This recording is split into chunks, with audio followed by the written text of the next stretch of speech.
शुरू करिए ma'am. Okay. Let's start ma'am. तो पहले वही क्वेश्चन डिस्कस करते हैं ठीक है मैम। जो मैंने ग्रुप में भेजा था आप लोगों को। मैंने और निर्मल, आपका आंसर सही था, समझ में आ गया था आप दोनों को। चलिए अब मैं कराऊंगी तब देखना सही है कि। सबसे हाँ पहले तो मैम। हमें अच्छा, मैम मेरी आवाज़ आ रही है? हाँ बिल्कुल आ रही है। ठीक है।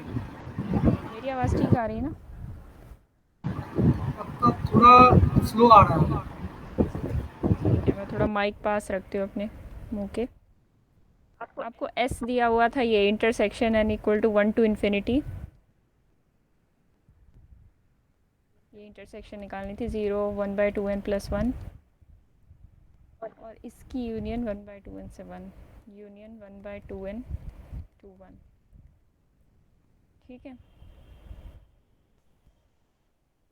तो पहले तो आप ये देखो कि कहाँ से कहाँ तक है इंटरसेक्शन। पहला सेट जब आप निकालेंगे इस इंटरसेक्शन का, तो पहला सेट क्या बनेगा? ये सब ओपन सेट्स हैं, क्लोज सेट्स हैं, ये सब क्लोज सेट्स हैं, सॉरी।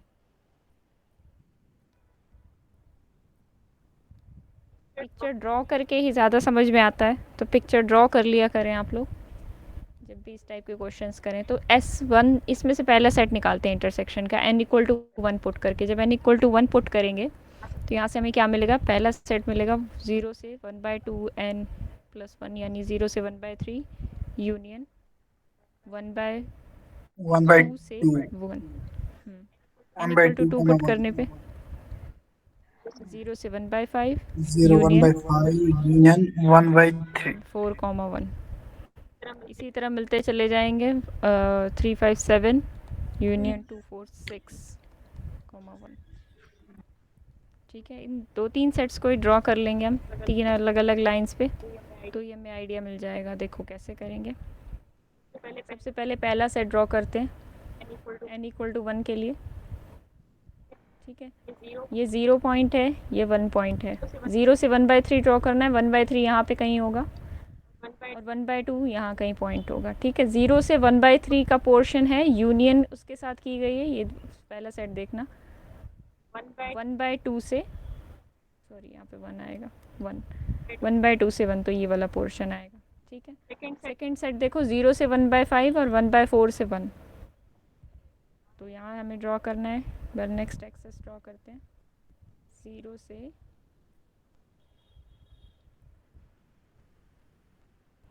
0 से 1। ठीक है, इसमें क्या करेंगे, 0 से 1/5 ड्रॉ करें, तो 1/5 यहाँ कहीं आएगा। ठीक है, यूनियन 1/4 से 1। अब 1/4 क्या है? ये 1/3 है, तो हमें पता है इसके थोड़ा इस साइड पे आएगा, तो 1/4 यहाँ कहीं आएगा। 1/4 से लेकर 1 तक पूरा, यानी कौन सा पोर्शन आएगा शेडेड? 0 से 1/5 ये वाला और यूनियन ये वाला, यानी दूसरा सेट ये बनेगा हमारी इंटरसेक्शन में। ठीक है, अब ये जो सेट्स हम ड्रॉ कर रहे हैं इन सबकी इंटरसेक्शन हमें लेनी है। तीसरा एक बार और ड्रॉ करती हूँ, फिर हम इनकी इंटरसेक्शन लेंगे। 0 से 1/7 और 1/6 से 1।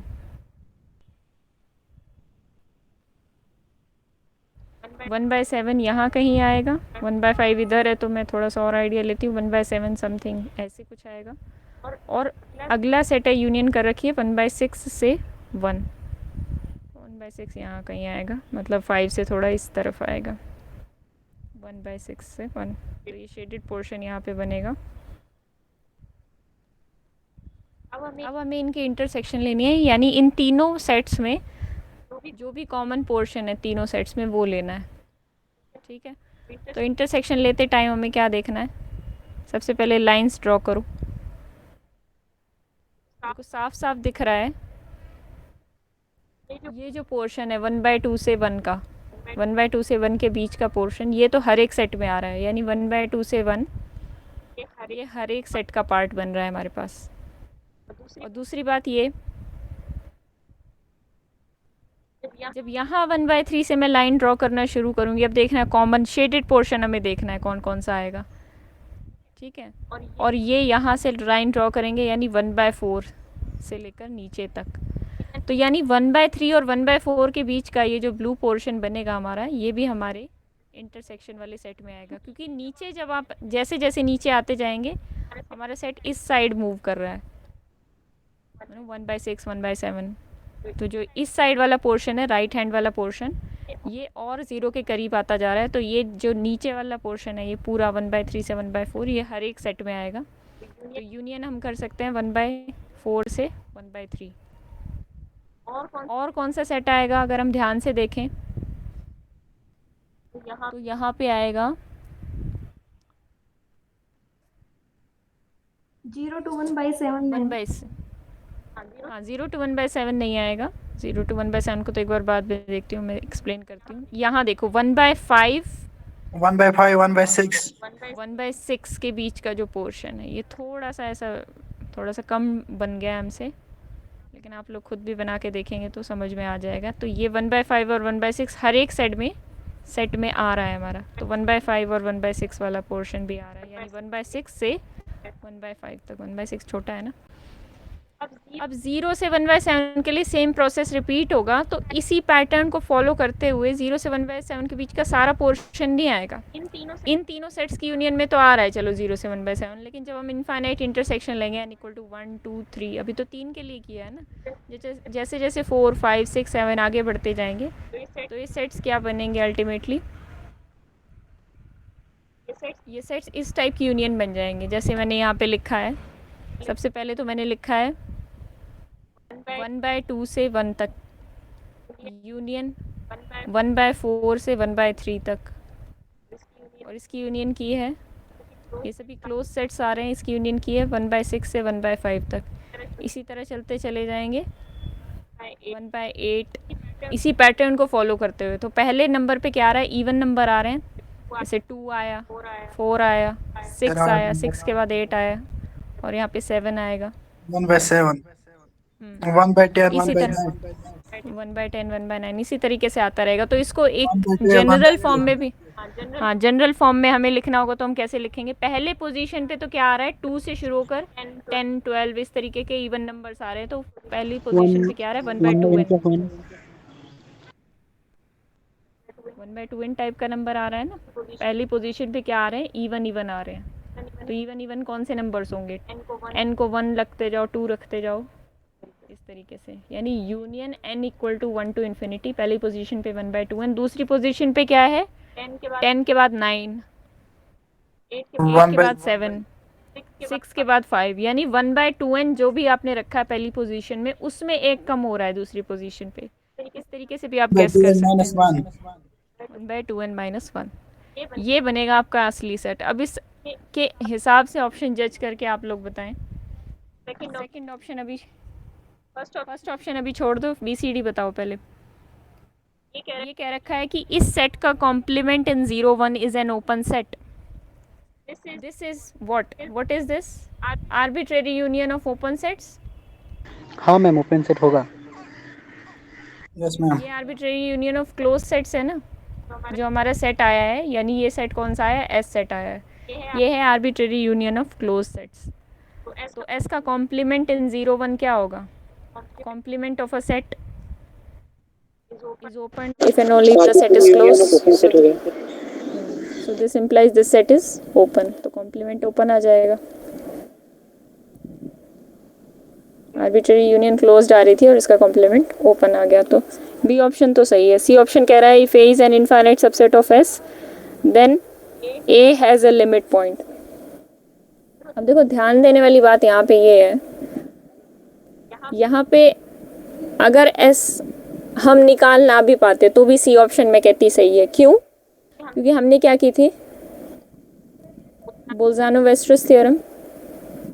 वेस्टन आप कह रहे थे ना कहाँ पे यूज होती हैं थ्योरम्स, देखो यहाँ पे यूज हो रही है। Every infinite bounded set has a limit point, ये हमने की है। Every infinite bounded set has a limit point. एक सेकंड रुकना।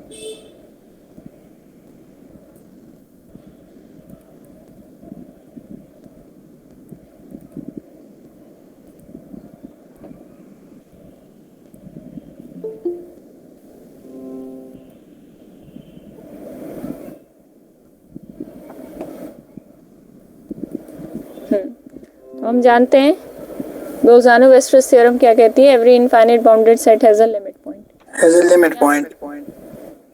तो यहाँ से हमें क्या पता चलेगा, S is an infinite bounded set, और इसका कोई भी सबसेट लेने को कह रखा है जो इनफाइनाइट और बाउंडेड सेट हो, तो इसका मतलब वो भी एक बोल्जानो-वेस्टरस थ्योरम को सेटिस्फाई करने वाला सेट होगा, क्योंकि ये सेट S क्या है, S is infinite plus bounded, तो इसका कोई भी सबसेट लेने को बोला है जो इनफाइनाइट हो, तो सबसेट ऑफ S क्या होगा, वो भी बाउंडेड होगा, और इनफाइनाइट लेने को बोला ही है, तो जो भी सबसेट लेने को इन्होंने बोला है वो बाउंडेड प्लस इनफाइनाइट है। इस वजह से बोल्जानो-वेस्टरस थ्योरम लगा के हम क्या बोल सकते हैं कि कोई भी सबसेट हम अगर लें इसका इनफाइनाइट सबसेट, तो उसके पास पक्का एक लिमिट पॉइंट होगा। तो सी ऑप्शन करेक्ट है। डी ऑप्शन में क्या कह रखा है, डी ऑप्शन में जस्ट इसका अपोजिट दे रखा है। अब एग्ज़ाम में मान लो आपसे इंटरसेक्शन नहीं निकला, आपसे कुछ नहीं हो पाया, लेकिन आपको सिर्फ अगर ये थ्योरम भी याद थी। मैम टेस्ट 2 का जो क्वेश्चन है वो क्वेश्चन एक बार ग्रुप में भेजिए ना। सारे क्वेश्चंस? हाँ मैम। हाँ अभी भेजूंगी। आपको रिस्पांस नहीं दिखा अपना, एक बार मैं सेटिंग उसकी चेंज करूँ, रिस्पांस किसी को दोबारा दिखा नहीं क्या आपने एंटर किया था? मैम किस में देखूंगा रिस्पांस? नहीं, जैसे गूगल फॉर्म लास्ट टाइम आपने टेस्ट दिया होगा, सबमिट किया होगा, तो उसके जस्ट बाद आपको अपना फॉर्म दिख रहा होगा ना, पिछली बार कैसे हुआ था और इस बार कैसे हुआ था, कुछ फ़र्क हुआ है? मैम मैंने आप तो दोबारा टेस्ट देख पा रहे हैं या नहीं, बस ये मैं पूछ रही हूँ। आपने जो किया है अपना रिस्पॉन्स, वो आप दोबारा देख पा रहे हैं या नहीं? अच्छा ठीक है, मैं एक बार सेटिंग उसकी देखूंगी ताकि आपको आपका रिस्पॉन्स भी मिल जाए। बाकी PDF मैं इस क्लास के बाद आपको सेंड कर दूंगी बना के, ठीक है? अभी हम टेस्ट डिस्कस करेंगे, एक बार पहले थोड़ा सीक्वेंस करेंगे 1 घंटा, फिर उसके बाद टेस्ट डिस्कस करेंगे, ठीक है? तो हम क्या कह रहे थे कि डी ऑप्शन गलत हो गया, डी ऑप्शन सी का उल्टा है। अब देखो लॉजिक लगाने वाली बात यहाँ पे ये है, उन्होंने पूछा है इन स्टेटमेंट्स में से कौन सी एक स्टेटमेंट फॉल्स है। हमने इतनी मेहनत की, सेट निकाला, एस निकाला, मान लो आपसे इतनी मेहनत नहीं हो पाती, एग्जाम में आपसे एस नहीं निकल रहा, तो आप क्या करते, थोड़ा सा दिमाग लगाने की कोशिश किया करो ऐसे टाइम पे। मान लो आपको क्वेश्चन करना है और आपको कुछ हिंट लग गया जरा सा, अब वो हिंट क्या है, यहाँ पे आपको एक ऑप्शन बताना है जो फॉल्स है। सी और डी ऑप्शन पे आपकी नज़र गई, सी जो बात कह रहा है, डी ऑप्शन उसकी अपोजिट बात कह रहा है, ठीक है? सी ऑप्शन कह रहा है कि हर इनफाइनाइट सबसेट के पास लिमिट पॉइंट होगा, डी ऑप्शन कह रहा है कि एक इनफाइनाइट सबसेट मिल जाएगा जिसके पास लिमिट पॉइंट नहीं होगा, ठीक है? तो सी और डी ऑप्शन में देखा कि आपने ये अपोजिट है, तो इनमें से एक ही ट्रू होगा, एक ही फॉल्स होगा। तो ए और बी ऑप्शन पे तो आपको जाना ही नहीं, ए और बी ऑप्शन कभी आंसर हो ही नहीं सकते। शॉर्टकट बता रही हूँ आपको, अगर एग्ज़ाम में आपका दिमाग नहीं चल रहा तो अब आप क्या करेंगे, अब आपके दिमाग में आया कि bounded set, infinite set, limit point की बात हो रही है, तो शायद बोल्जानो-वेस्टरस थ्योरम लग सकती है। तब आप लगा के देखिए कि वो लग रही है या नहीं, क्योंकि एस जो सेट दे रखा है वो ऐसे सेट्स की यूनियन है, ये जो जितना भी काम दे रखा है क्लोज्ड इंटरवल 0-1 में दे रखा है, और उसी को कुछ सबसेट, उसी के इंटरसेक्शन और सब कुछ दे रखा है, मतलब क्लोज्ड इंटरवल 0-1 के ही सबसेट्स बनेंगे या जो भी बनेंगे, तो क्लोज्ड इंटरवल 0-1 बाउंडेड सेट है। अब बाउंडेड सेट का सबसेट भी बाउंडेड होता है। इन एक दो चीज़ों को यूज़ करके, और बोल्जानो-वेस्टरस थ्योरम क्या कहती है, मैं लिख भी देती हूँ यहाँ पे, every infinite subset has every infinite bounded set in 2-4 बातों को यूज़ करके आपको अपना सी और डी में से करेक्ट आंसर मिल जाएगा। बोल्जानो-वेस्टरस थ्योरम जैसे ही आप लगाएंगे आपको पता चल जाएगा सी सही है और डी गलत है। अब बात आती है ऑप्शन ए की, जिसको हमने अभी छोड़ा था, ठीक है? समझ में आ गया ना? अगर चीटिंग करनी है एग्ज़ाम में, नहीं समझ में आ रहा कि क्या करें, तो एग्ज़ाम में आप इस तरीके से दिमाग लगा के चीटिंग कर सकते हैं, क्योंकि सिंगल करेक्ट है ना, जब भी आपसे पूछा है single correct question, single correct में आपके पास ये होता है कि आप 3 ऑप्शन कैंसिल करने में कामयाब हो जाओ, चौथा आपको नहीं पता सही है कि नहीं है, लेकिन आपको ये पता है कि 3 गलत हैं, तो बस आपको आंसर मिल गया। इससे ज़्यादा मेहनत करने की ज़रूरत नहीं होती। मल्टीपल करेक्ट में थोड़ा सोचना पड़ता है, एक भी सही हो सकता है, चारों भी सही हो सकते हैं। अब देखो फर्स्ट ऑप्शन क्या रखा, there exist sequence A N and B N in 0 1 such that S is the complement of this 0 union A N minus B N. ठीक है, हमारा एस क्या बना था, ये बना था।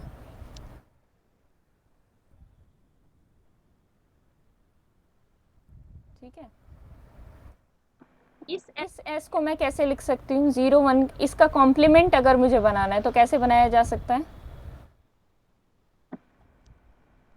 आई थिंक कुछ इस तरीके से बन जाएगा। हमें क्या बनाना है, इसका कॉम्प्लीमेंट। हमारा सेट क्या बना था, यूनियन ऑफ दिस 1/2n और 1/2n माइनस 1 टाइप का। इसका कॉम्प्लीमेंट आई थिंक बनेगा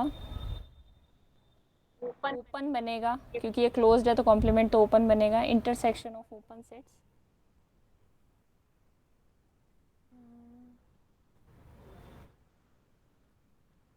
अच्छा अच्छा अच्छा अच्छा अच्छा, ठीक है। यहाँ पे तो इन्होंने वो सेट दे रखा है, इन्होंने कह रखा है एस ऐसे रिप्रेजेंट किया जा सकता है, एस ऐसे रिप्रेजेंट किया जा सकता है, 0 1 minus sum union of open interval, sum union of n equal to 1 to infinity a and b n open intervals, ये ओपन इंटरवल्स हैं। ठीक है, तो एस हमें यहाँ लग भी रहा है ये ठीक हो सकता है, क्योंकि ये यूनियन ऑफ ओपन इंटरवल्स है, ये कम्प्लीटली एक ओपन सेट बनेगा, और 0 1 में से एक माइनस कर रहे हो ओपन सेट, कॉम्प्लीमेंट ले रहे हो ओपन सेट का, तो ये कम्प्लीटली एक क्लोज सेट आएगा। तो लग रहा है कि हाँ सही हो सकता है। तो इसमें से कौन से सेट हम माइनस करें, आई थिंक ये माइनस करके आपका काम बन जाना चाहिए। 0 1 में से अगर हम ये सेट्स निकाल दें, 1/, मैम ऑप्शन ए को एक बार दोबारा बताइए ना। ऑप्शन ये ये कह रहा है कि आप देखो, सबसे पहली लाइन पढ़ो, there exist sequences A N and B N. ये मैं फ़ोटो इंसर्ट कर ली थी, लैपटॉप में है नहीं, मुझे याद नहीं रहा, एक बार निकाल के देख लो फ़ोटो में, जो ग्रुप में थी वहाँ पे क्या स्टेटमेंट है फर्स्ट की, थोड़ी सी लंबी है इसकी। There exist sequences A N and B N, ऐसे दो सीक्वेंसेस एग्जिस्ट करेंगे, इन्होंने को बोल रखा है, ए एन सीक्वेंस और बी एन सीक्वेंस। ठीक है, एक सेकेंड,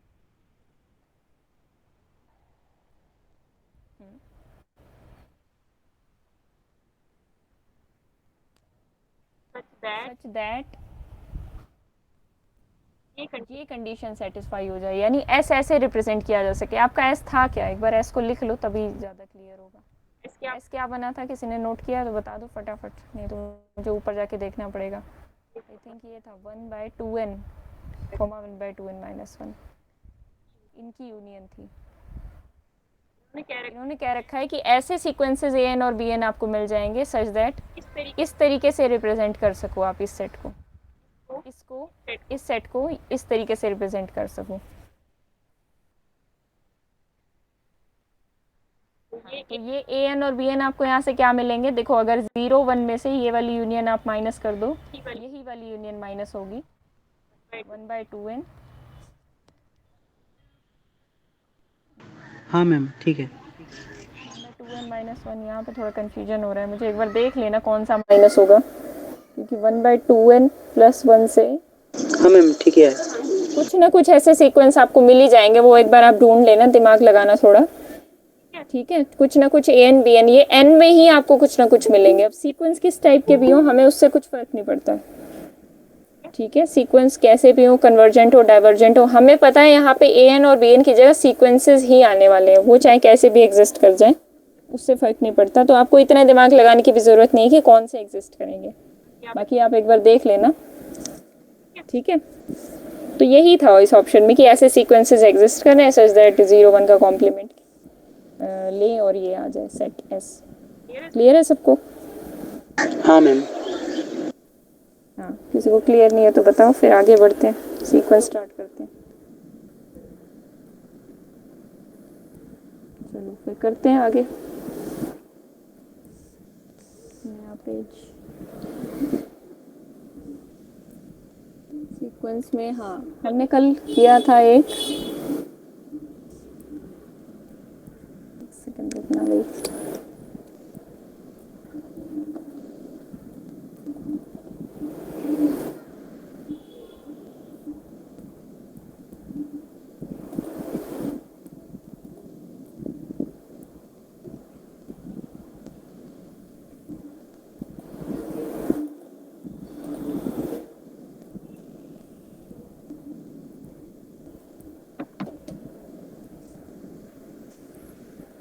कल हमने क्या किया था?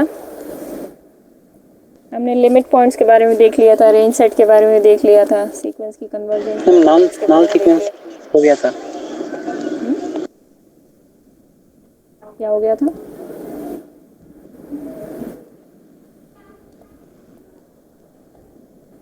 लॉपिटल रूल पढ़ रहे थे हम। रूल हो गया था वो, उसको लिमिट को भी हम देखेंगे, उसको भी हम कंटिन्यू करेंगे। थोड़ा सा अभी सीक्वेंस में वापस आते हैं, वो थोड़ा प्रैक्टिस के लिए था आप लोगों की। बाकी आज मैं क्वेश्चंस दे दूंगी आपको इनके, वो एक दो दिन से थोड़ी तबीयत ठीक नहीं चल रही थी। How many limit points can a sequence have? अब मेरा सवाल आप लोगों से ये है कि एक किसी सीक्वेंस के कितने लिमिट पॉइंट्स हो सकते हैं?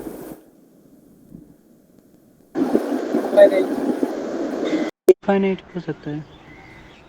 इनफाइनाइट में भी आपके पास दो चॉइस देती हूँ मैं, काउंटेबल, काउंटेबली इनफाइनाइट और अनकाउंटेबल।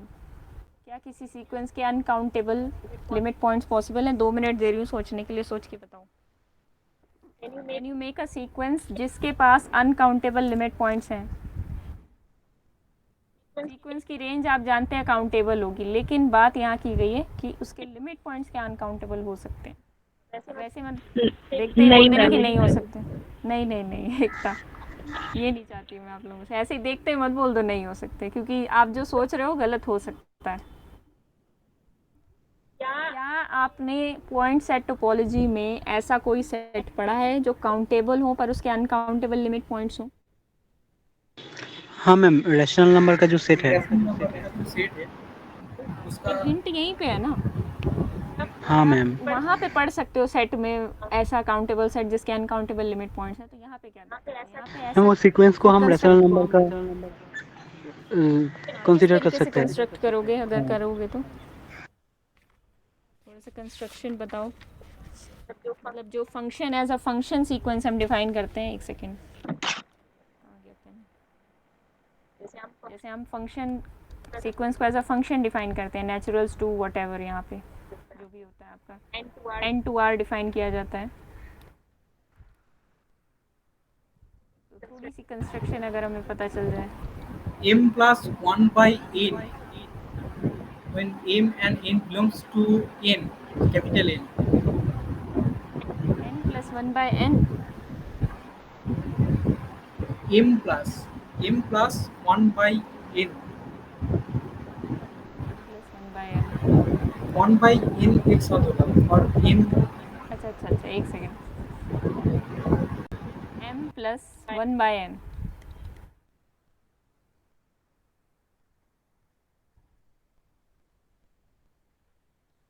और आप ऐसा कर नहीं सकते निर्मल्या, क्योंकि m और n यहाँ पे दो डिस्टिंक्ट नहीं हो सकते, क्योंकि आपकी डोमेन अभी एक ही नंबर को फिक्स करके चल रही है। ठीक है मैम। इस तरीके से हम लिख सकते हैं। थोड़ा सा और सोचो इसके मैम? बारे में, तब तक मैं देखती हूँ। हाँ मैम ऐसे अगर कोई सीक्वेंस लिया जाए कि 1, मैम लिखिए, 1 comma 1/2, comma 1/3, dot dot dot, ये चलता रहेगा। अगेन मैम नीचे लिखिए, 1 के नीचे 2/1, कॉमा 2/2, कॉमा 2/3,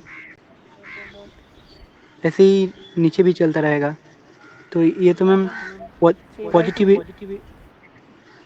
हाँ हाँ, पॉजिटिव रैशनल नंबर का सीक्वेंस होगा। सीक्वेंस मिल गया। और इसके साथ यूनिट आइडिया अच्छा दिया आपने। देखो वैसे आपने जो सीक्वेंस बताया था निर्मल्या, वो शायद इस तरीके से डिफाइन ना हो, लेकिन सीक्वेंस बनेगा, वो इस टाइप का सीक्वेंस बनेगा जिसकी टर्म्स कुछ इस तरीके से होंगी, जैसे 1 प्लस 1/2, 1 प्लस 1, एक सेकेंड, 1 प्लस 1/3, 1 प्लस 1/4। वो तो मैम जीरो में कन्वर्ट करेगा हर एक सब सीक्वेंस। उसको उसके बारे में भी अभी मैं बताती हूँ, उस पर मैं आती हूँ पहले निर्मल लो जो सीक्वेंस कहा उससे काउंटेबली फाइनाइट लिमिट पॉइंट होगा। काउंटेबल लिमिट पॉइंट्स होंगे उसके। हाँ, हमें अनकाउंटेबल चाहिए तो उस पर भी हम आते हैं कैसे उसके काउंटेबल लिमिट पॉइंट्स होंगे। पहले हम इसको देखते हैं कि ये सीक्वेंस हमने क्या बनाया, किस तरीके से डिफाइन किया। ऐसा सीक्वेंस डिफाइन किया हमने, एन को किस तरीके से डिफाइन कर दिया, 1 by 1, 1 by 2, 1 by 3, ठीक है, 2 by 1, 2 by 2, 2 by 3। इसको आप साथ में भी लिख सकते हो, बाद में डॉट डॉट डॉट लगा देना, जैसे यहाँ पे 2 by 1, 2 by 2, 2 by 3 इस तरीके से लिख दिया, 3 by 1, 3 by 2, 3 by 3। हमने किया क्या है, हमने क्या किया है, पॉजिटिव रैशनल नंबर्स का सेट बना लिया है, पॉजिटिव रैशनल्स का सीक्वेंस बना लिया है, ठीक है। अब इस सीक्वेंस की हर एक टर्म डिस्टिंक्ट होगी और इसके अंदर सारे पॉजिटिव रैशनल्स पड़े होंगे। तो इसका लिमिट पॉइंट क्या आएगा, लिमिट पॉइंट आने के लिए हमें क्या कंडीशन चाहिए होती, क्या एक लिमिट पॉइंट आएगा, मल्टीपल लिमिट पॉइंट्स आएंगे, फाइनाइट आएंगे, काउंटेबल आएंगे, अनकाउंटेबल आएंगे। इस बात पे गौर करने के लिए हम कहाँ जाएंगे, वापस पॉइंट सेट टोपोलॉजी में जाएंगे। बिल्कुल, कोई पॉइंट एक्स इसका लिमिट पॉइंट कब बनेगा, मैं कह रही हूँ कि 0 से इन्फिनिटी तक सारे पॉइंट्स इसके लिमिट पॉइंट्स आएंगे। जो इसके लिमिट पॉइंट का सेट बनेगा ए एन के, वो बनेगा क्लोज 0 टू इन्फिनिटी। क्यों, यहाँ से आप 0 टू इन्फिनिटी से कोई भी पॉइंट लें, उसका नेबरहुड बनाएं, उस नेबरहुड में वो पॉइंट रैशनल भी हो सकता है, देखो रैशनल भी हो सकता है और इरैशनल भी हो सकता है, नो मैटर क्या वो रैशनल है इरैशनल है। चाहे आप रैशनल पॉइंट लें, उसकी नेबरहुड बनाएं, उस नेबरहुड में कितने पॉइंट्स होंगे इस सेट के, किसी भी रियल नंबर x की नेबरहुड में इस सेट के कितने पॉइंट्स होंगे, इस सेट के यानी इस सीक्वेंस के कितने पॉइंट्स होंगे। लिमिट पॉइंट के लिए मैम आपकी आवाज नहीं आ रहा है। मैम आपका आवाज नहीं आ रहा है। इस सीक्वेंस के कितने लिमिट पॉइंट्स होंगे, इस सीक्वेंस के कितने लिमिट पॉइंट्स होंगे, इनफाइनाइट लिमिट पॉइंट्स होंगे। और ऐसा मैं क्यों कह पा रही हूँ, क्योंकि मैं जानती हूँ कि रैशनल मैम आवाज नहीं आ रहा है।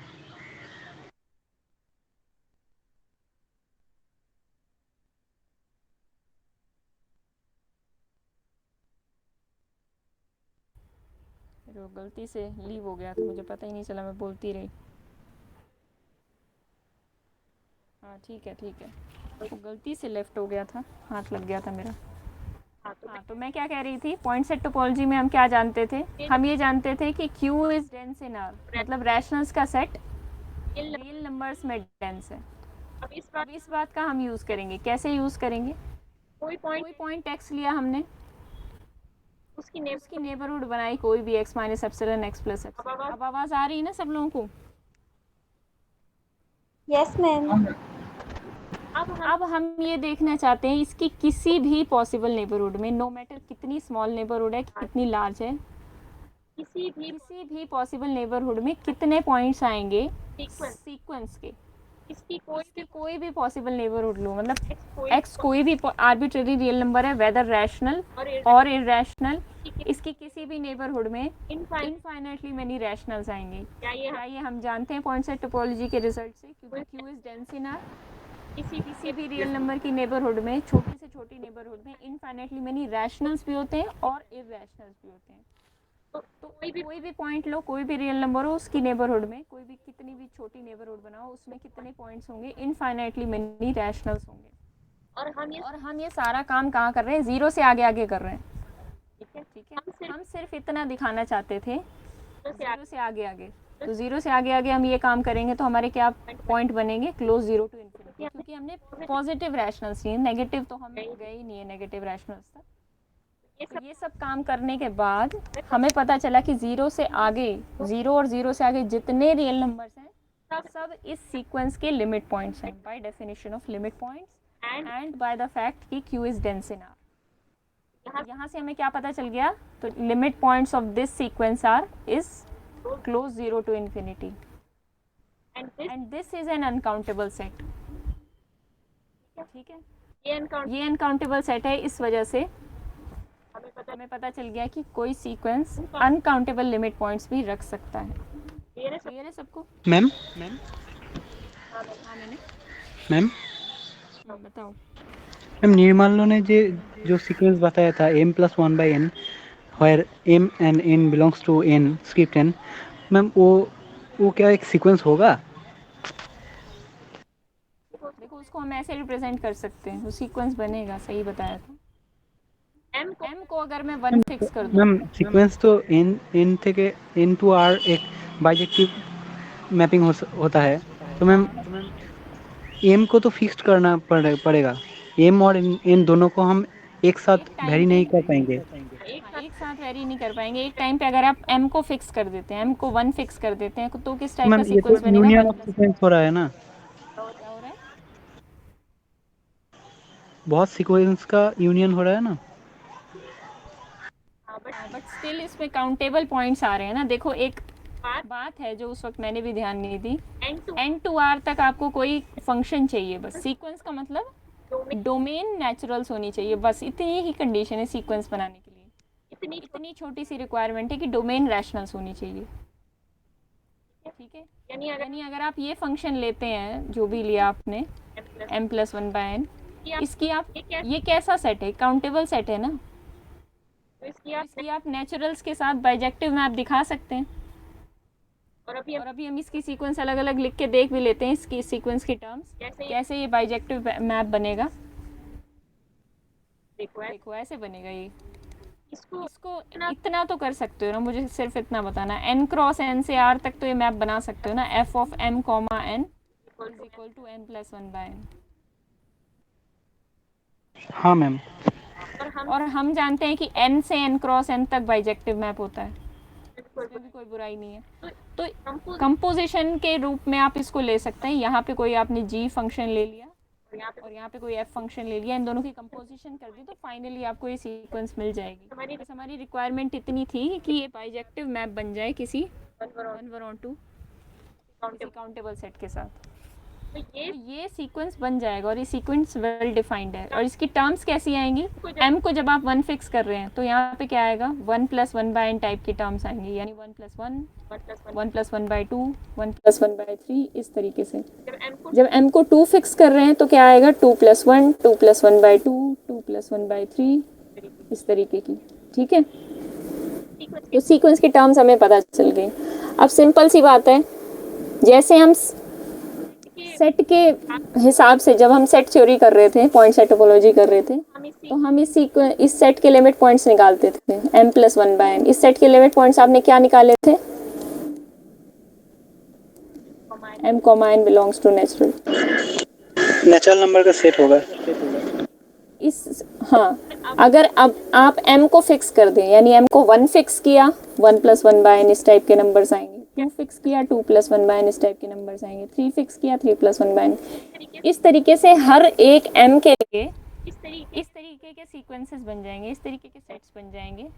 तो हर एक इस टाइप के सेट्स क्या लिमिट पॉइंट क्या आएगा? As N approaches to infinity, 1 भी एक लिमिट पॉइंट आएगा, 2 भी एक लिमिट पॉइंट आएगा, 3 भी एक लिमिट पॉइंट आएगा, यानी लिमिट पॉइंट का सेट बनेगा m set, such that m belongs to natural. यानी हर एक पॉसिबल रियल नंबर, हर एक पॉसिबल नेचुरल नंबर इसका लिमिट पॉइंट बन जाएगा। 1, 2, 3, 4, 5, 6, 7, 8 सारे इसके लिमिट पॉइंट्स बनेंगे। तो लिमिट पॉइंट का सेट क्या आ गया? Set of all natural numbers, यानी नेचुरल नंबर्स का पूरा सेट इसका लिमिट पॉइंट का सेट बन गया, ठीक है। तो ये आ गया हमारे लिमिट पॉइंट्स का सेट।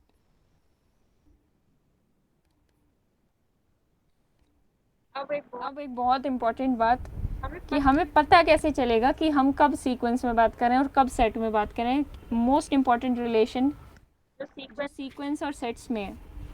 हमने range set of a sequence देखा था। Range set of a sequence क्या था? हम क्या करते थे? मान लो आपका कोई सीक्वेंस है, सीक्वेंस के पॉइंट्स कैसे हैं? an कोई सीक्वेंस है जिसके पॉइंट्स इस तरीके से दे रखे हैं, यानी उसकी रेंज है a1, a2, a3 up to so on. इस तरीके से चलेंगे क्योंकि काउंटेबल पॉइंट्स होंगे, तो मैंने उनको a1, a2, a3 की फॉर्म में लिख दिया। सीक्वेंस में टर्म्स कितनी आती है?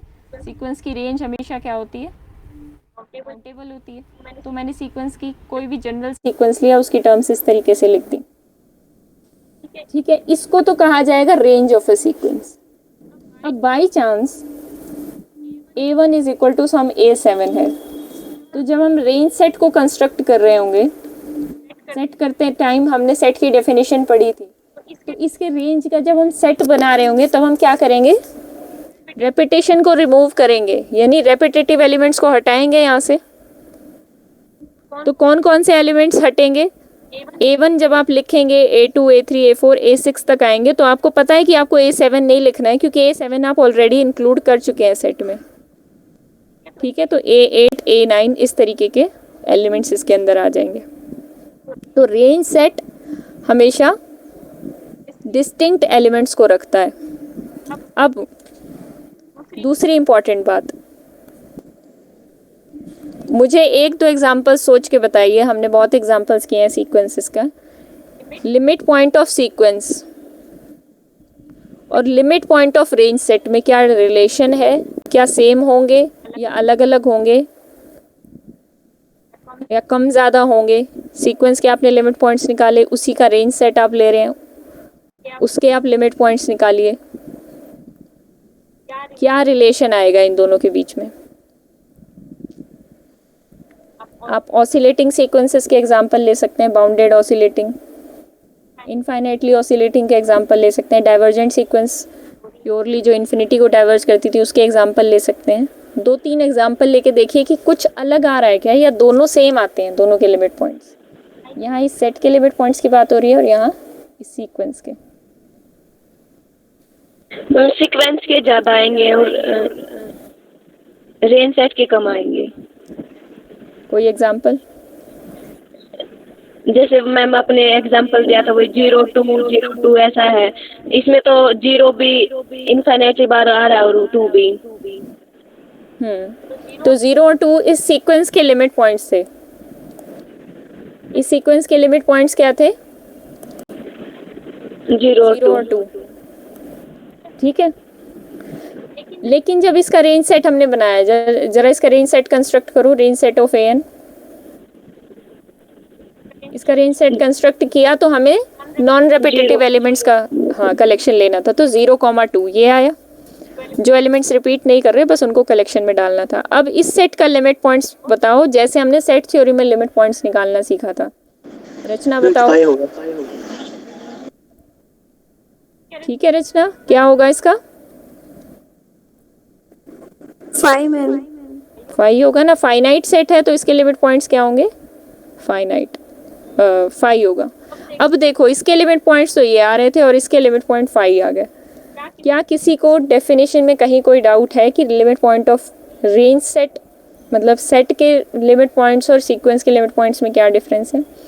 कोई नंबर सीक्वेंस का लिमिट पॉइंट तभी बन जाता है जब वो इनफाइनाइटली टाइम्स रिपीट हो जाता है, लेकिन सेट में ऐसा नहीं है। पहली बात तो सेट में एलिमेंट्स इनफाइनाइट टाइम्स रिपीट ही नहीं होता, ठीक है। तो ये डिफरेंसेस आपको ये दोनों जो कंसेप्ट है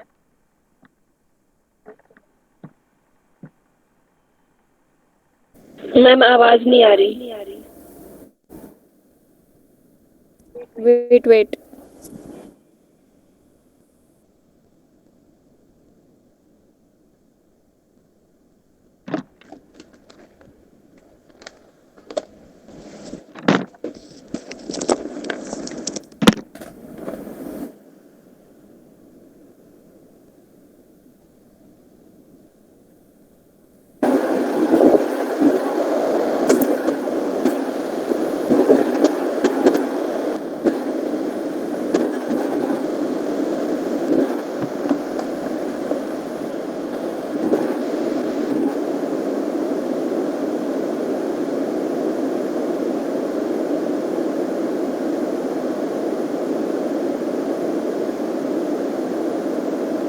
आवाज आ रही है मेरी? Yes ma'am. ठीक है, वो कुछ सेटिंग गड़बड़ हो गई थी फ़ोन में। ठीक है, तो हमें इन बातों का ध्यान रखना है लिमिट पॉइंट्स निकालते समय सीक्वेंस के और उसकी रेंज सेट पे। इस पे क्वेश्चन भी डायरेक्टली बन सकता है। अच्छा, दो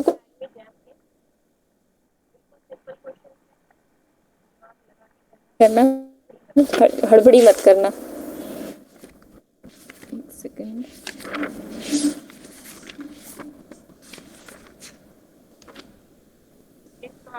एक तो आपके लिमिट पे ही बेस्ड है, जैसे कल मैंने आपको लोपिताल्स रूल वगैरह बताया था,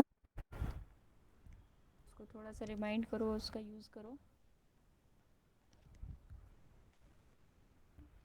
एक्सएन आपको सीक्वेंस दे रखा है 2 raise to power 2n 1 minus cos of 1 by 2 raised to power n for all n belongs to natural।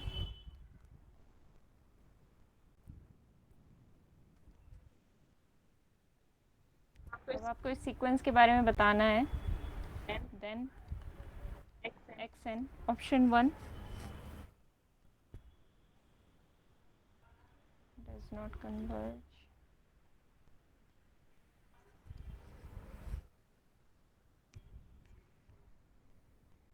converge to 0,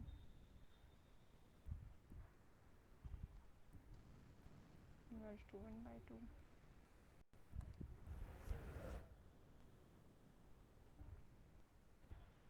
converge to 1 by 4।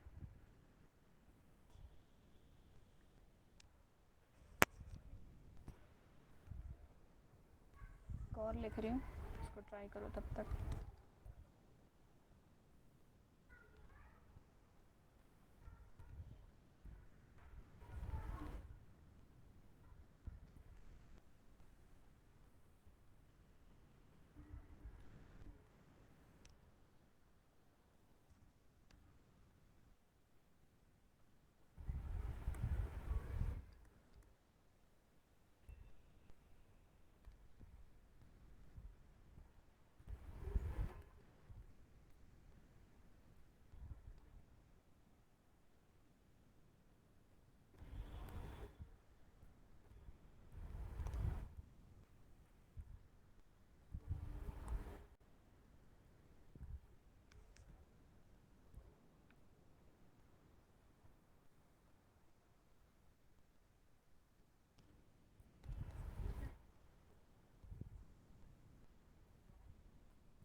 हम सीक्वेंस होकर ली ब्रैकेट से डिनोट कर सकते हैं।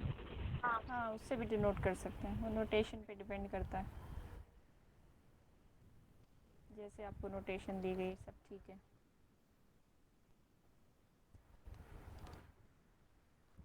एक तो आपने टेस्ट क्यों नहीं दिया?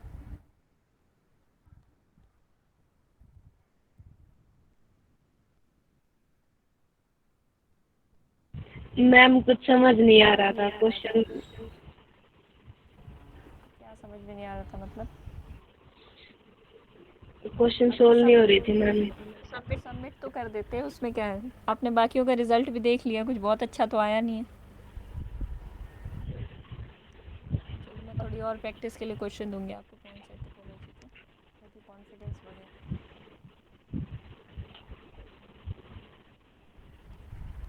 मुझे लगा आपके एग्ज़ाम स्टार्ट हो गए एकदम से, क्या हुआ? नहीं मैम, मैंने टेस्ट ओपन करके तो देखा था। धीरे धीरे प्रैक्टिस होगी, क्वेश्चंस होते सिंपल है पर कई बार हमें समझ में नहीं आते।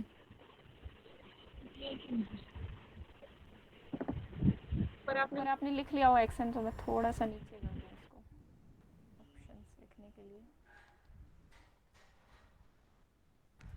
अब देखना, जो सेकंड क्वेश्चन मैंने लिखा है आपको बिल्कुल, मैं एक हिंट दे देती हूँ आपको, काउंटर एग्जांपल्स ले लेके ऑप्शन काटने हैं। मतलब जो मैंने ट्रिक बताई है, 3 को काटो, 1 को सही करो। आपको सही नहीं पता, लेकिन आपको गलत पता होने चाहिए। ये ट्रिक तब काम आती है जब आपको कुछ नहीं पता एग्जाम में, तो आपके पास बहुत सारे एग्जाम्पल है, आपका काम बन जाता है बस।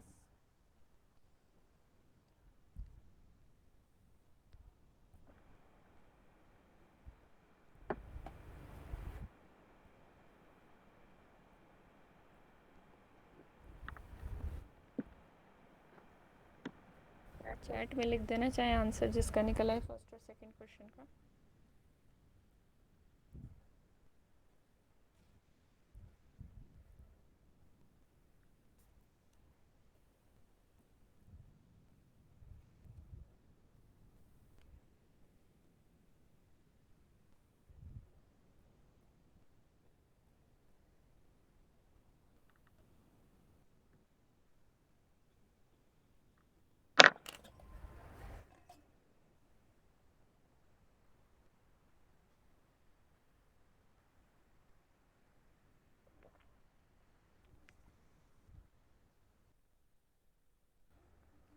आप लोगों की मैंने नेगेटिव मार्किंग भी लगाई है इस टेस्ट में, तभी और कम नंबर बने हैं।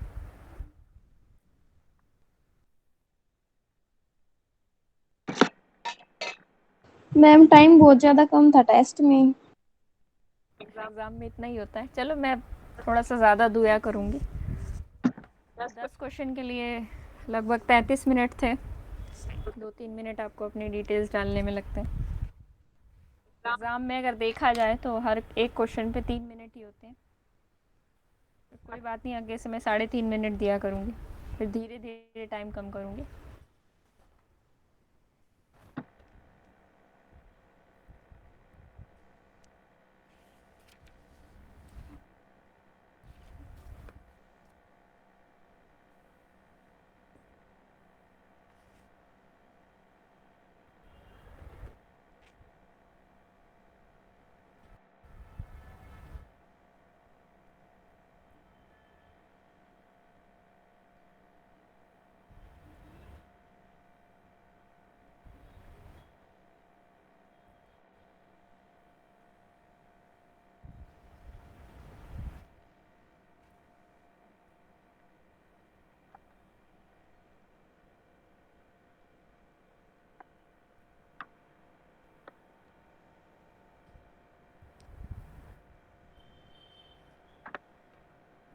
बिल्कुल लिमिट सॉल्व करनी है फर्स्ट क्वेश्चन में, जैसे आप 12th क्लास में करते होंगे। कुछ थोड़ी बहुत ट्रिग्नोमेट्रिक फार्मूला यूज़ कर सकते हैं, लोपिताल रूल लगा सकते हैं, जिससे आपको ठीक लगे।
इंस्ट्रक्शंस पढ़े थे आपने टेस्ट में? मुझे ऐसा लग रहा है सबने बस ऐसे क्वेश्चन कर डाले जैसे कोई नेगेटिव मार्किंग ही ना हो। आगे से नेगेटिव मार्किंग का ध्यान रखना। एग्ज़ाम के पैटर्न पे ही बनेगा ना टेस्ट।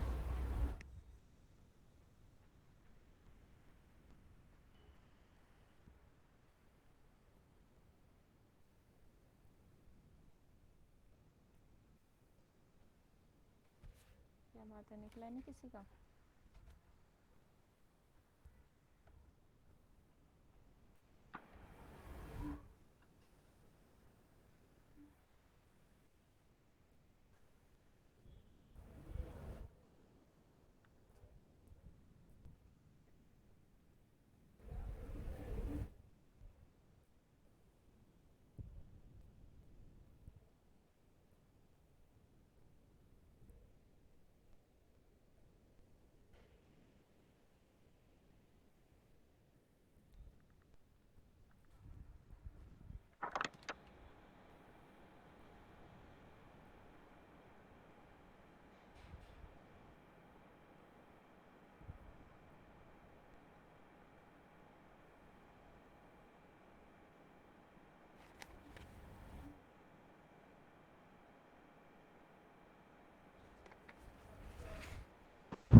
एक क्वेश्चन हुआ किसी का?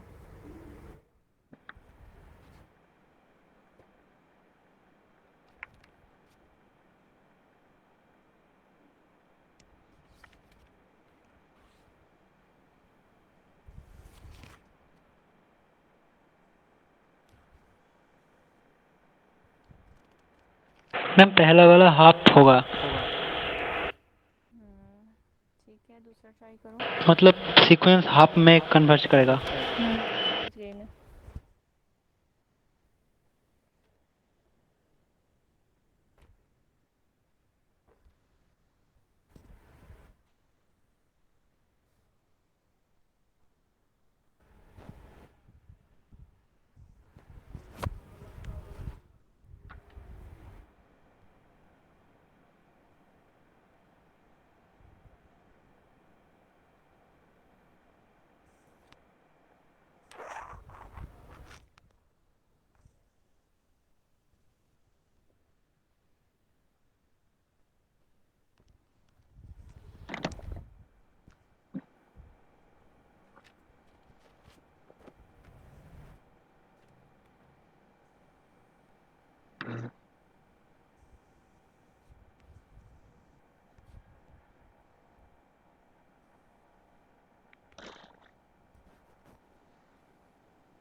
चलो फिर करते हैं डिस्कस।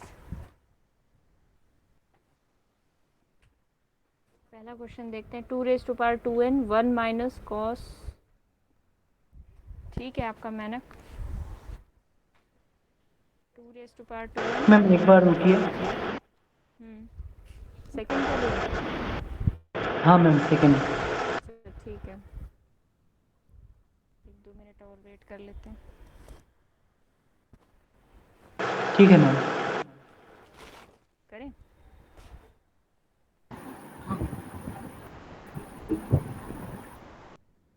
ठीक है, करते हैं फिर। ये निकालना है आपको 1 माइनस कॉस 1/2, यही है ना? अब देखो ये किस टाइप का बन रहा है, पहले तो इसकी टाइप रिकॉग्नाइज करो। पहला तो इन्फिनिटी आ रहा है और इसके साथ जो मल्टीप्लाइड है वो किस टाइप का है? जीरो टाइप का है। इन्फिनिटी डॉट ज़ीरो वाली फॉर्म बन रही है, तो इसको आप या तो इन्फिनिटी बाय इन्फिनिटी फॉर्म में कन्वर्ट करो या 0/0 फॉर्म में कन्वर्ट करो ताकि लॉपिताल्स लगा पाओ। ठीक है, और उससे भी अच्छा मैं तरीका बताती हूँ, उसमें तो थोड़ा बहुत डेरिवेटिव करना पड़ेगा आपको। वैसे कर सकते हो इसको 2⁻²n को इसको नीचे ले जाओगे तो क्या बनेगा देखना। 1 माइनस कॉस 1/2n, और ये नीचे ले जाओगे तो ये बन जाएगा 1/2n, जिसको आप ऐसे भी लिख सकते हो 2⁻²n। क्या किसी ने ऐसे किया था? हाँ मैम, और साइन वाला जो फॉर्मूला है वो आएगा, sine theta by theta. Expansion से भी हो सकता है ना।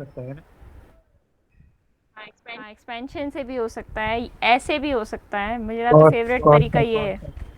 1 माइनस कॉस 2x का फॉर्मूला क्या होता है? 2 साइन स्क्वायर x। ये लगाओ, काम खत्म।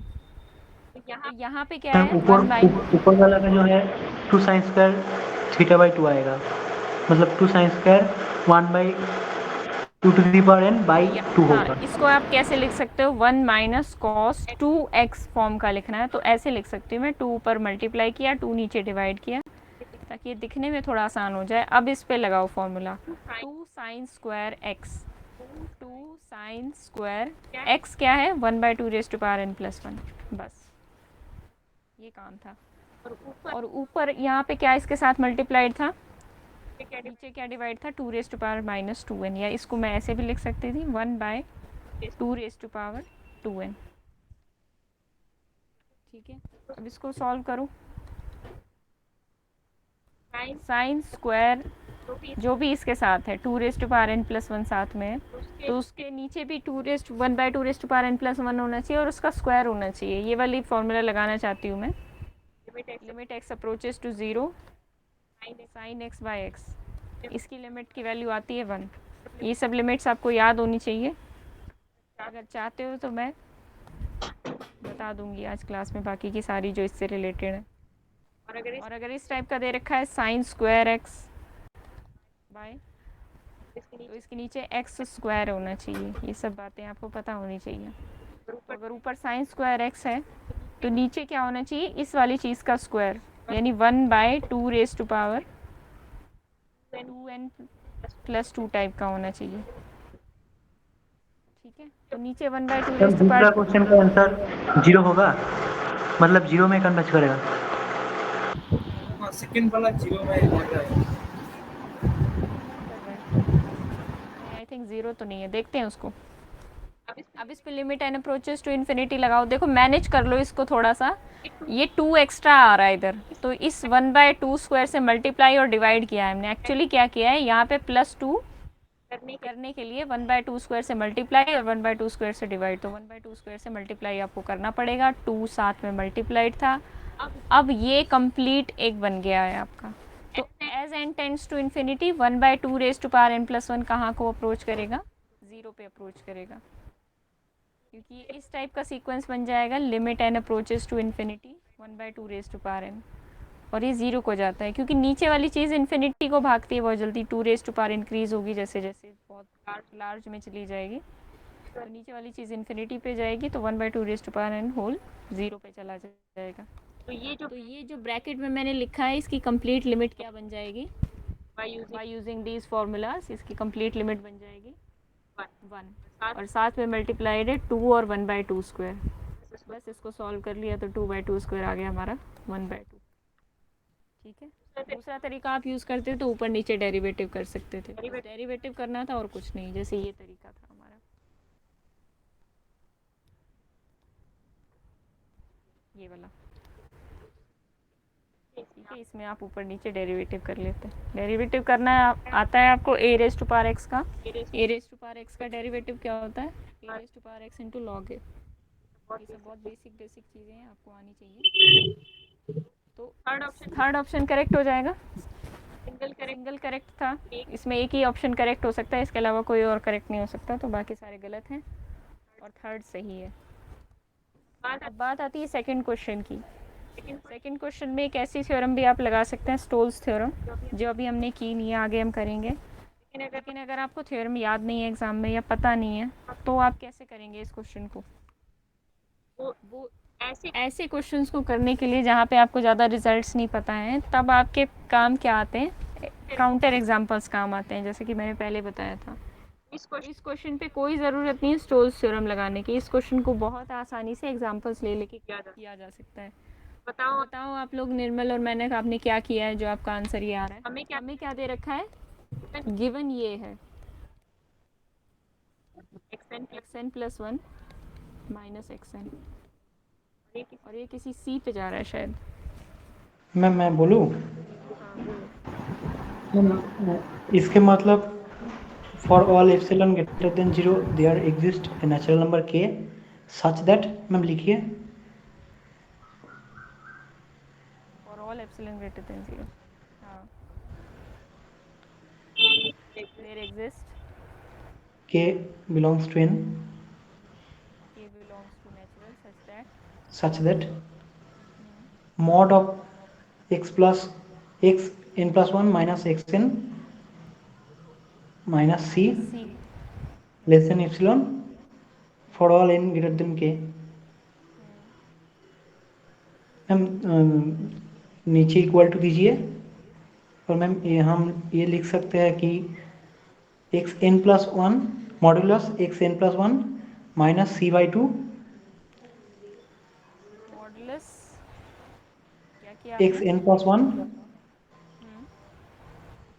माइनस c/2 अच्छा, माइनस c/2, हाँ, माइनस xn माइनस c/2।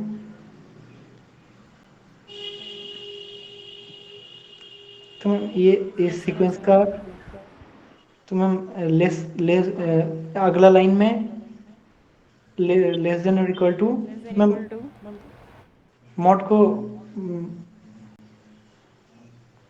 अलग अलग नहीं कर दिया, मैम ऐसे तो ये नहीं आ होगा। जाएगा ऐसे नहीं हो रहा ना, ये आ जा रहा है, एक बार प्लस आ जा रहा है, एक बार माइनस आ जा रहा है। मैम ये मॉड को हम ऐसे नहीं लिख पाएंगे, क्योंकि ऊपर माइनस है ना, प्लस अगर होता तो मैम लिख सकते हैं। नहीं, माइनस वाला भी होता है फॉर्मूला, आपको ये भी याद होना चाहिए। Mod of a minus b is less also less than equal to mod a plus mod b. हाँ मैम, ठीक है ठीक। मैम इसका मतलब एक्स एन का दोनों लिमिट पॉइंट आ रहा है, तो एक्स एन कन्वर्जन तो नहीं होगा।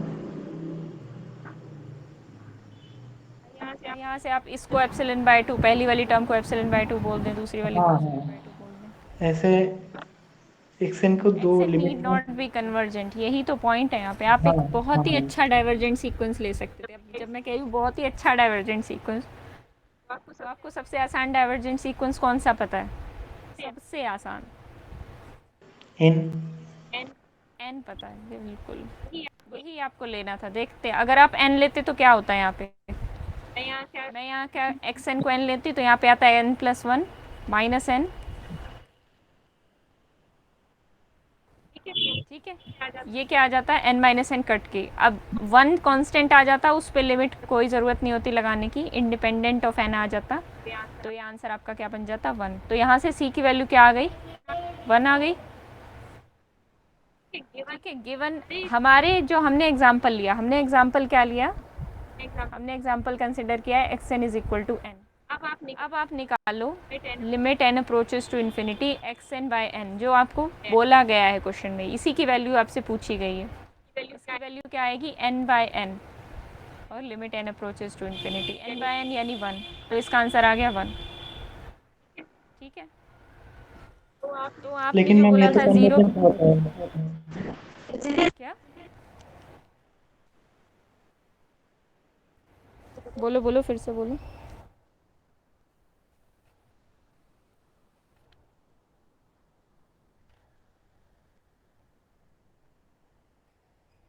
कहाँ चले गए, देखो यहाँ पे आपका वन आ गया। तो जिस ऑप्शन में ये बोल रखा था कि converges to zero, x n by n converges to zero, क्या वो ऑप्शन सही हो सकता है? बिल्कुल नहीं हो सकता, क्योंकि आपको एक एग्जाम्पल मिल गया जो उसको काउंटर कर रहा है। एक ऐसा एग्जाम्पल मिल गया जो उसको गलत साबित कर रहा है, और ये तो गलत एक साबित पर्टिकुलर एक डाइवर्जेंट सीक्वेंस लेके प्रूव कर रहा हो भी हो सकता है। जो एक्स एन कन्वर्जन लेके मुझे ये आ रहा है कि x n by n zero में कन्वर्ज कर रहा है। देखो यही तो पॉइंट है, यही तो आपको समझना है एग्जाम में क्वेश्चन करते टाइम। आपको एक ऐसा एग्जाम्पल मिल गया जो डी ऑप्शन को कट कर रहा है। डी ऑप्शन क्या था, converges to zero, d option को डिससेटिस्फाई कर रहा है। अब आपको ऐसे एग्जाम्पल भी मिल सकते हैं जो डी ऑप्शन को सेटिस्फाई कर रही है, यानी जीरो पे कन्वर्ज करने वाले एग्जाम्पल भी मिल सकते हैं। अभी मैं दूंगी कांस्टेंट सीक्वेंस कोई भी ले लो, एक्स एन को वन ले लो, ठीक है। तो वहाँ से आपका सी भी ज़ीरो बनेगा, और एक्स एन बाय एन यानी वन बाय एन करोगे तो भी वो ज़ीरो बनेगा, तो वो सेटिस्फाई करने वाला हो गया। लेकिन आपको एक ऐसा एग्जाम्पल मिल गया जो इस क्वेश्चन को डिससेटिस्फाई कर रहा है, इस ऑप्शन को। तो इसका मतलब इन जनरल ये स्टेटमेंट जो डी में बोली गई है ये ट्रू नहीं है। किसी के लिए सेटिस्फाई कर रही है, किसी के लिए सेटिस्फाई नहीं कर रही है। जब भी आपसे क्वेश्चन पूछा जाता है और उसके बाद चार ऑप्शन लिखे जाते हैं, वो चार ऑप्शन आपसे इस तरीके से पूछे जाते हैं कि ये चार ऑप्शन हमेशा कब ट्रू होंगे, कौन कौन से ऑप्शन ऐसे हैं जो हमेशा ट्रू होंगे। कुछ ऑप्शंस तो ऐसे होते हैं, कई बार सारे ऑप्शंस ऐसे होते हैं कि जो किसी न किसी सिचुएशन में ट्रू होते हैं। जैसे डी किसी न किसी सिचुएशन में ट्रू है। अगर हमने कांस्टेंट सीक्वेंस लिया होता तो डी ऑप्शन ट्रू था। मैंने जो सीक्वेंस यहाँ पे लिया एन, उसके लिए डी ऑप्शन फॉल्स है। तो एक भी ऐसा एग्जांपल आपको मिल गया जिसके लिए फॉल्स आ रहा है, तो इन जनरल आप नहीं बोल सकते ना। अगर आप कोई थ्योरम की बात करते हो, मैंने कहा बोल्जानो-विस्टिस थ्योरम, बट मैम हम तो एक्स एन को कांस्टेंट सीक्वेंस नहीं ले सकते, क्योंकि अगर कांस्टेंट सीक्वेंस लिया तो हमारा x n plus one minus x n तो जीरो आ जाएगा। तो जीरो आ जाएगा तो क्या दिस मीन्स प्रॉब्लम सी है? इज इक्वल टू जीरो हो रहा है, बट क्या प्रॉब्लम गिवन है? है ना सी की C is positive real number.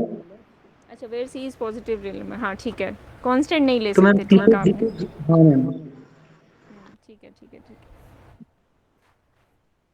हाँ, यहाँ पे वो एग्जाम्पल नहीं ले सकते। तो एग्जाम्पल आपको जिस तरीके का लेना है वो क्वेश्चन में आपको देखना पड़ेगा, ऊपर क्या कंडीशन गिवन है उस तरीके से एग्जाम्पल लो। मैम सी और डी तो नहीं होगा क्योंकि कन्वर्जेंट नहीं है एक्स एन। अब देखो फिर से आप उसी बात में फंस गए। एक्स एन मैंने यहाँ पे एक पर्टिकुलर एग्जांपल लिया अपनी मर्जी से, समझ रहे हो इस बात को? मैंने डाइवर्जेंट ले लिया, कन्वर्जेंट का भी मैं आपको एग्जांपल लेके दिखाती हूँ। ये वाली बात समझ गए हो? तो इससे आप ऑप्शन काट सकते हैं। देखो जो मैंने एग्जांपल लिया उसके अकॉर्डिंग मेरा आंसर 0 नहीं आ रहा है, इसका मतलब डी ऑप्शन गलत है। एग्जाम्पल लेके आप ऑप्शन काटोगे, टिक नहीं करोगे, ऑप्शन कटिंग करोगे, यहाँ से डी ऑप्शन कटेगा, सी टिक नहीं होगा। मैम डी सी ऑप्शन मेरे इस क्या है? एग्जाम्पल डी ऑप्शन कह रहा है कन्वर्जेस टू 0, सी ऑप्शन कह रहा है, देखो एक बार फिर से देख लो ये ऑप्शन, ये है ऑप्शन। हाँ मैम डी काटेगा। फर्स्ट ऑप्शन, अब देखो जो मैंने समझ में आ गया, एग्जांपल लिया समझ में उसके आ गया। हिसाब से, हाँ एक मिनट, जो मैंने एग्जांपल लिया, मैंने लिया x n equal to n, उसके हिसाब से फर्स्ट ऑप्शन क्या गलत है? नहीं गलत नहीं है, इज नॉट बाउंडेड। जो मैंने एग्जांपल लिया वो सीक्वेंस नॉट बाउंडेड ही था, तो जो मैंने एग्जांपल लिया वो फर्स्ट ऑप्शन को सेटिस्फाई कर रहा है, तो क्या मैं फर्स्ट ऑप्शन टिक करूंगी? नहीं करूंगी, क्योंकि वो एक पर्टिकुलर एग्जांपल था मेरी चॉइस का। इन जनरल ट्रू मैं नहीं बोल सकती, ठीक है? सेटिस्फाई करने के लिए मैं टिक नहीं कर सकती, तो मैं फर्स्ट ऑप्शन को भी छोड़ दूंगी। सेकंड ऑप्शन कह रहा है is bounded but not convergent, ये ऑप्शन कट जाएगा, क्योंकि यहाँ बोल रखा है इज बाउंडेड, और जो मैंने एग्जांपल लिया that example was not bounded, that was unbounded, तो सेकंड ऑप्शन कट जाएगा। सेकंड ऑप्शन को काटने के लिए मैं एक और एग्जांपल अभी दूंगी, वैसे भी कट जाएगा। थर्ड ऑप्शन कह रहा है converges to c, third option भी मेरे एग्जांपल के अकॉर्डिंग सही हो रहा है, क्योंकि मैंने लिया था x n equal to n, इससे वो 1 पे कन्वर्ज कर रहा था, यानी मेरा C1 बना था। देखो नीचे देखो, मेरा C1 बना था, ये स्क्वायर में लिखा हुआ है, और ये नीचे जो आंसर आया था वो भी 1 आया था, तो इसके according C equal to 1, C answer आ रहा था। तो लेकिन सही होने का मतलब ये नहीं है कि मैं थर्ड ऑप्शन टिक कर दूंगी, थर्ड ऑप्शन यहाँ टिक नहीं किया जाएगा, जो गलत है बस वो काटे जाएंगे एग्जाम्पल से। फोर्थ ऑप्शन कह रहा है कन्वर्जेस टू 0, तो फोर्थ ऑप्शन कट जाएगा। मैम 2 भी तो कट जाएगा। 2 भी कट जाएगा, बिल्कुल कटेगा, ठीक है? कि हमारा हमने एक अनबाउंडेड सीक्वेंस ले लिया जो सारी कंडीशंस को सेटिस्फाई कर रहा है और आंसर भी निकाल के दे रहा है, तो इन्होंने कह रखा है is bounded but not convergent. Two को काटने के लिए एक और अच्छा एग्जांपल लेते हैं, ये बहुत अच्छा एग्जांपल नहीं था काटने के लिए, लेकिन कट गया इससे, ठीक है? 2 और 4 कट गया, अब आगे बढ़ते हैं। थोड़ा और एग्जांपल सोचो, एक कन्वर्जेंट सीक्वेंस सोच के बताओ, तो सबसे अच्छी कन्वर्जेंट सीक्वेंस होती है कांस्टेंट के अलावा।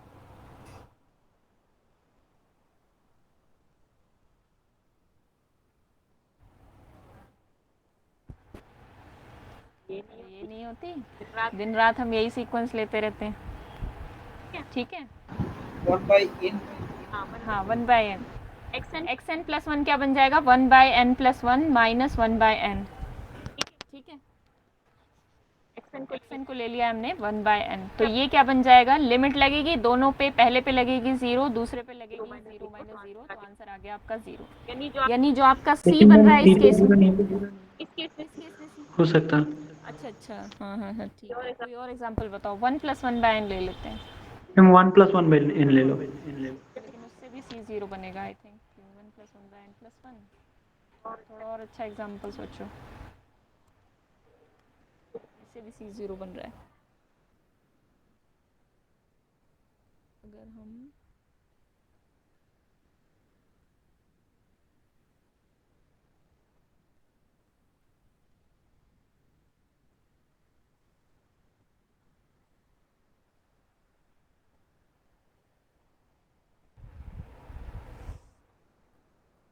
अभी हमारा A ऑप्शन और C ऑप्शन रह गए हैं ना, बाउंडेड बट नॉट कन्वर्जेंट हमने काट दिया, इज नॉट बाउंडेड, बस ये सर मैम कॉन्वर्जेंस तो नहीं होगा,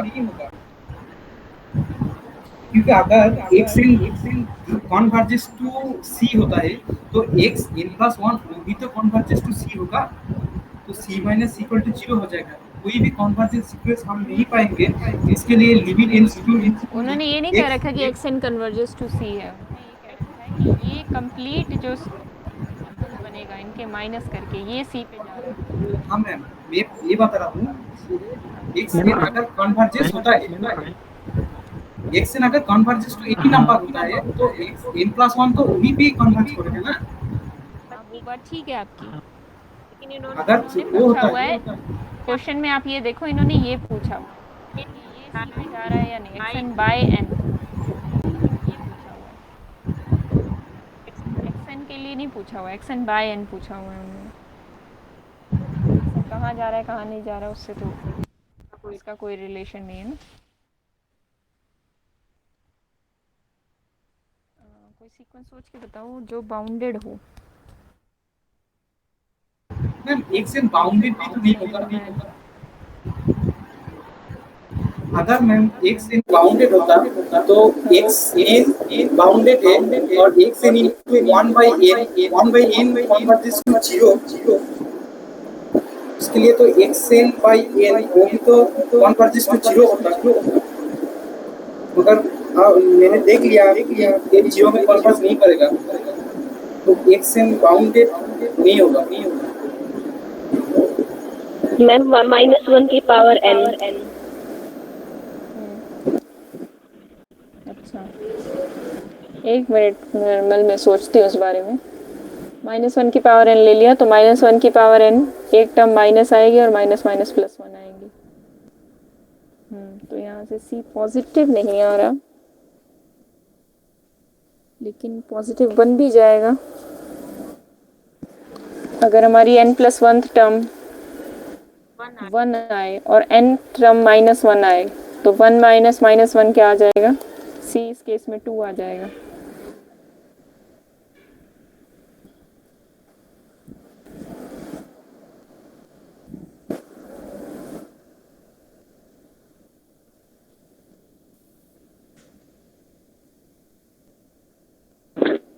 हाँ मैम ये तो बाउंडेड और तो जीरो में कन्वर्ट ये -1 की पावर n बाय में n करेंगे तभी 0 पे कन्वर्ज कर रहा है।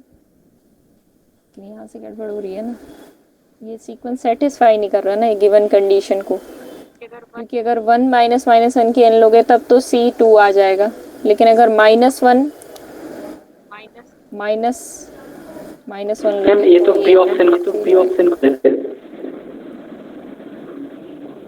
बी ऑप्शन को काट रहा है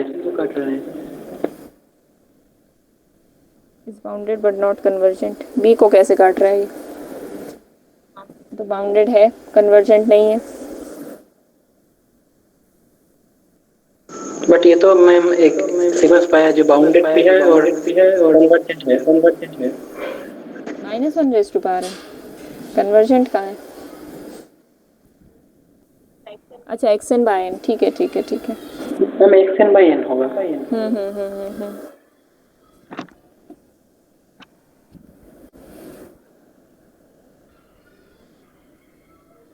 चलो मैं इसका और एग्जांपल सोचती हूँ। ये पूरी तरह सेटिस्फाई नहीं कर रहा है, ये आधा आधा सेटिस्फाई कर रहा है -1 की power N.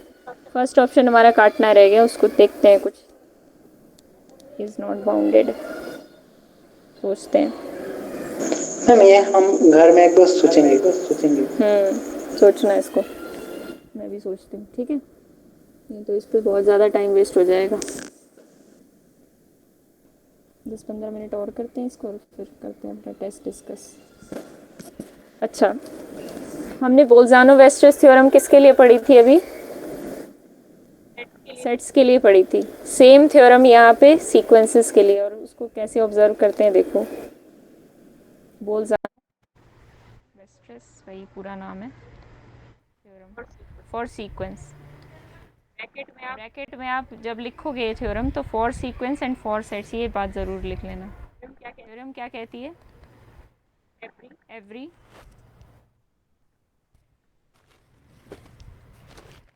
every bounded sequence has a limit point. Every bounded sequence have a limit point.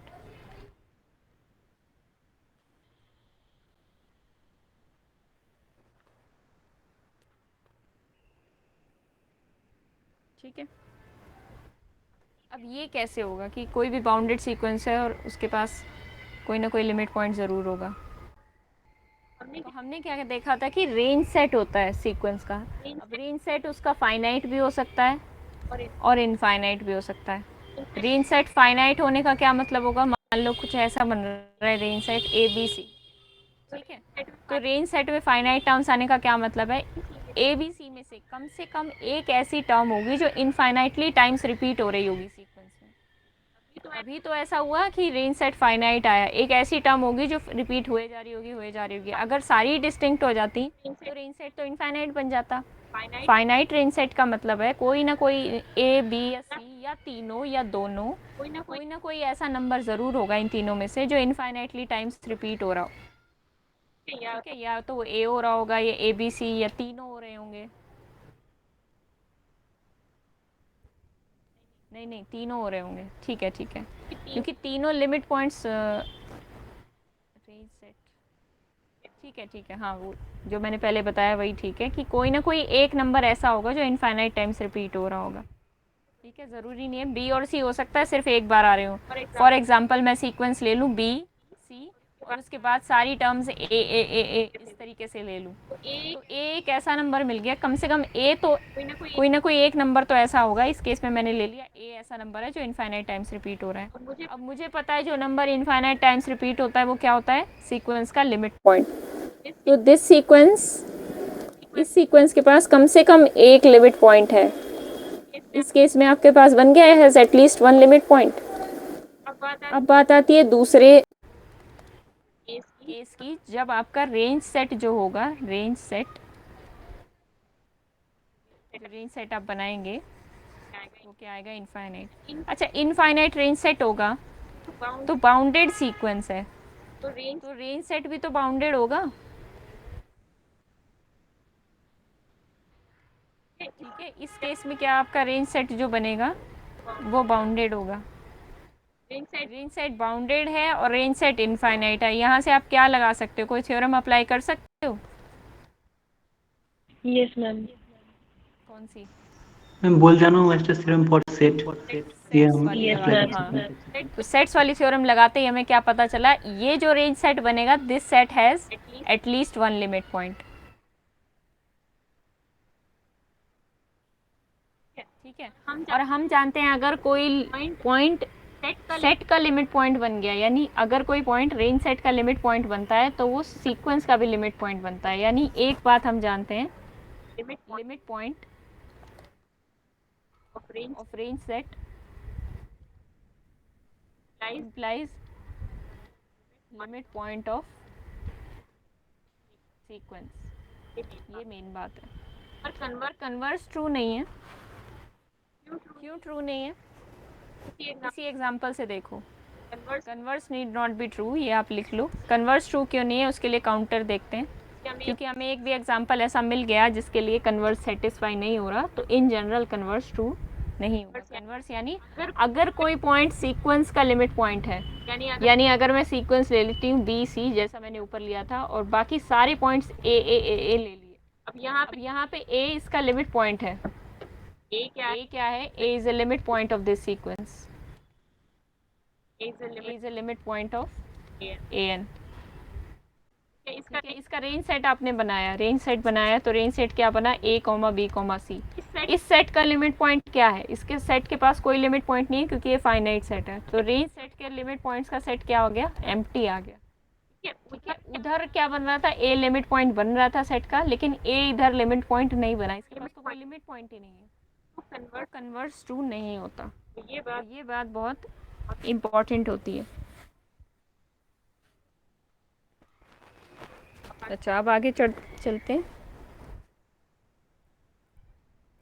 हमने कहा था कि कोई सीक्वेंस है, उसके पास अगर यूनिक लिमिट पॉइंट है तो वो ज़रूरी नहीं है सीक्वेंस कि कन्वर्ज करेगा।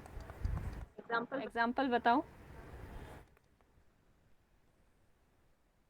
Sequence having unique limit point need not be convergent.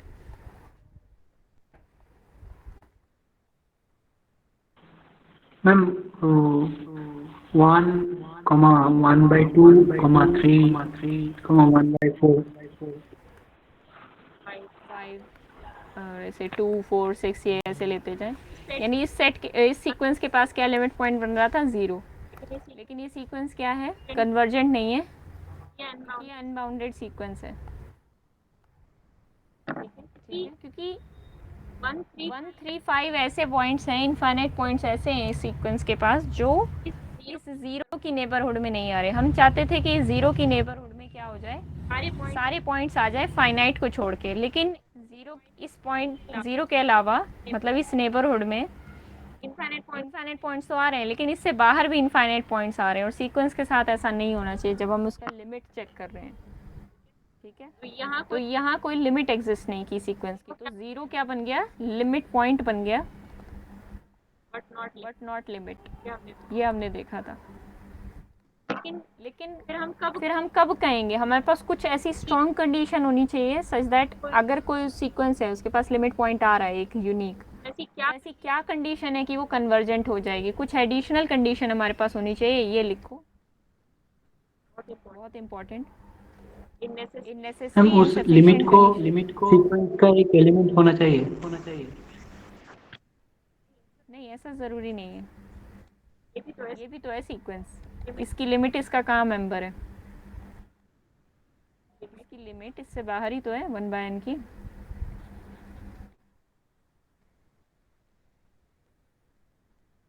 ठीक है, मैंने इसकी डोमेन पर रेंज कोडोमेन पर बेस करेगा। किस तरीके से,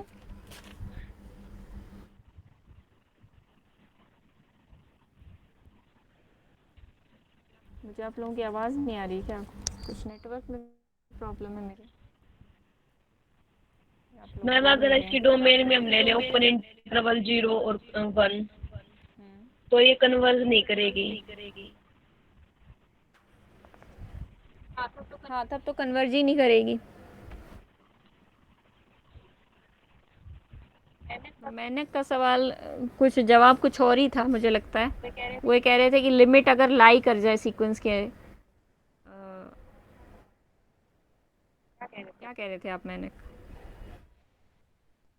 हाँ मैम वही कह रहा थी कि लिमिट पॉइंट अगर सीक्वेंस में लाई कर जाए तो क्या होगा, सीक्वेंस का ही पॉइंट क्या वो बन लिमिट जाएगा। होगा? नहीं, ऐसा कोई ज़रूरी नहीं है।